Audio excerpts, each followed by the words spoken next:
आप साधु संतों के बारे में टीका टिप्पणी करोगे, आप एक भगवत वस्त्र पर आप टिप्पणी करोगे तो बर्दाश्त नहीं होगा। इन्होंने ये टिप्पणी की, कहा जा रहा है कि वो शिक्षक भी हैं। ऐसे शिक्षकों को चिन्हित करने से गर्व से कहता हूँ, मैं बाबा साहब डॉक्टर भीमराव अम्बेडकर जी को मानता भी हूँ और उनके बताए हुए रास्ते पर चलने की कोशिश करता हूँ। और हम लोग तो सौभाग्यशाली है कि एक संत के रूप में एक ऐसा मुख्यमंत्री मिला है जिन्होंने इस उत्तर प्रदेश की दशा दिशा दोनों बदल दी।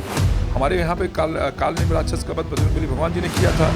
जो हमारे सनातन धर्म पर उंगली उठाएगा, जो हमारे भगवा पे उंगली उठाएगा, जो हिंदुत्व पे उंगली उठाएगा, राजेश गौतम पुरजोर तरीके से, और जो सनातन को मारने पुरजोर तरीके से, ऐसे तत्वों को चिन्हित करके पुरजोर तरीके से विरोध करेंगे। सुल्तानपुर जिले की एक विधानसभा है कादीपुर, जिसके ब्लॉक करौदी कला अंतर्गत एक कार्यक्रम के दौरान कुछ ऐसा घटनाक्रम हुआ कि भाजपा की विधायक राजेश गौतम आग बबूला हो गए।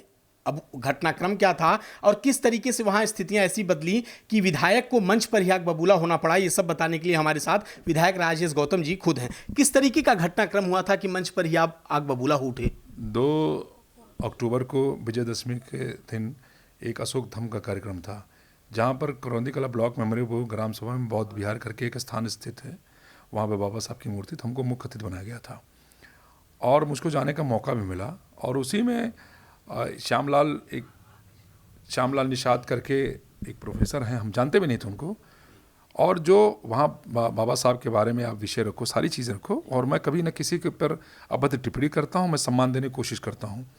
लेकिन आप जो हमारा भारत देश ऋषि मुनियों के माध्यम से जाना जाता है, सनातन धर्म एक ऐसा है कि जो हमको संस्कार सिखाता है, सम्मान से जीना सिखाता है।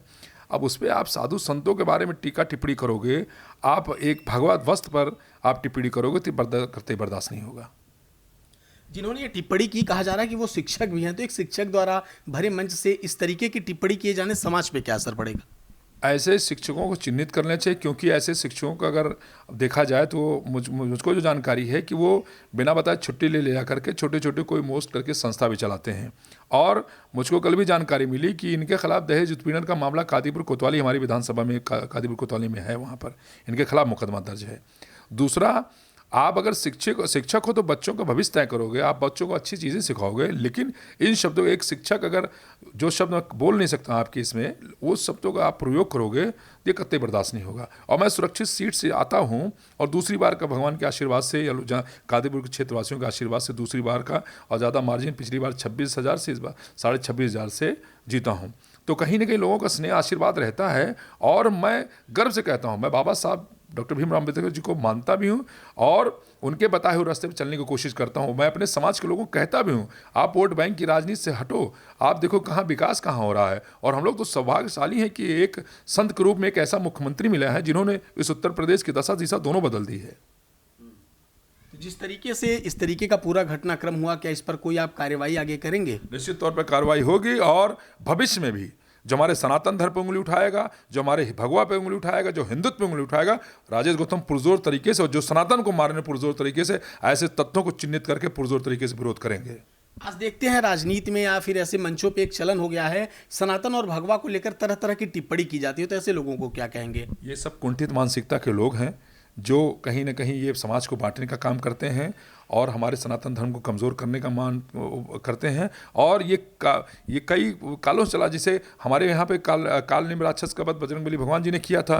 तो ऐसे कालनेमी रूपी कुछ लोग हैं समाज में बैठे हुए हैं जो समाज को, सनातन धर्म को कमज़ोर करने के काम करते हैं। लेकिन हमारी जनता, देवतुल जनता जान गई कि उनको किस भाषा में जवाब देना चाहिए। आपको इस पूरे जिस तरीके से वो घटनाक्रम हुआ, इस पर आपको साथ मिला है गौरीगंज से विधायक राकेश प्रताप का। उन्होंने आपको साधुवाद दिया है और कहा है ऐसी बयानबाजी करने वालों पर कड़ी कार्रवाई होनी चाहिए। मैं वो बड़े भाई, मैं उनको बहुत बहुत धन्यवाद देता हूँ। कई हमारे माननीय लोग हैं, कई ज़िले से लोगों ने आए, हमने कहा नहीं भाई, हम तो ये राजनीति को अलग करके, कि जहाँ मैं भगवान में आस्था रखने वाला व्यक्ति हूँ। हमारे पिताजी स्वर्गीय जयराज गौतम रामचरितमानस उनके कंठस्थ था। हमारी माताजी हर सोमवार को भोले बाबा का व्रत रखती थी। तो मुझको जहाँ जो सिखाया, जो संस्कार दिया गया है, मैं अपने समाज के लोगों, खासकर मैं अपने समाज के लोगों से निवेदन करूँगा, ऐसे लोगों को चिन्हित करने के लिए जो सिर्फ और सिर्फ वोट बैंक की राजनीति के लिए उस मंचों का प्रयोग करते हैं, ऐसे लोगों को दुरुपयोग करने से रोकना पड़ेगा। और मैं कहूँगा कि हमारा जो सनातन धर्म है, जब मुगल और अंग्रेज आकर के नहीं कमज़ोर कर पाए, तो आज जो हमारी युवा पीढ़ी है जो धर्म के साथ साथ विकास भी देखना चाहती है, अब ये लोग ऐसे कई लोग हमारे सनातन धर्म को कमज़ोर नहीं कर पाएंगे। तो आपने देखा हमारे साथ ये कादीपुर से विधायक राजेश गौतम जी थे, जिन्होंने कहा कि समाज में कुछ लोग ऐसे कालनेमी की तरह हैं जो हमेशा भगवा और सनातन को लेकर आपत्तिजनक टिप्पणी करते रहते हैं। सहयोगी शिवांशु के साथ शिवेश मिश्रा, फिल्मी टिक्स, लखनऊ।